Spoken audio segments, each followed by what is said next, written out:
Hello guys, welcome back to our YouTube channel. In this video, I will show you how to create an app using ChatGPT. So for this case, if you want, you can use ChatGPT over here. As you can see, this is my ChatGPT shortcut, or even you can use Gemini because it's also another AI. Because they give the same responses. For this case, let's open it up. And now you can put this command which says, create for me an app, okay? But then this command won't work out properly.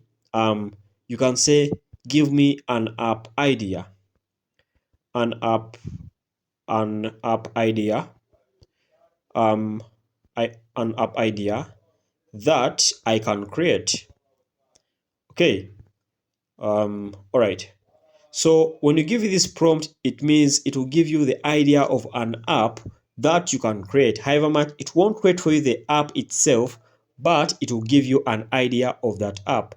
So you tap on send, and once you tap on send, it starts brainstorming. Okay. So here you can see the ideas of the apps. There's this app which says the local skill exchange. This is an app where people in a specific area can afford and request for skills. So this means for this first app, if at all people are looking for work, then you can use this app over here.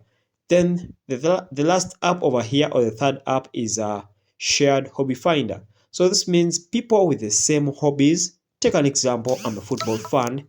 We can all use this app over here to share our ideas. Okay, so that's basically it, guys. Thanks for watching. Like and subscribe.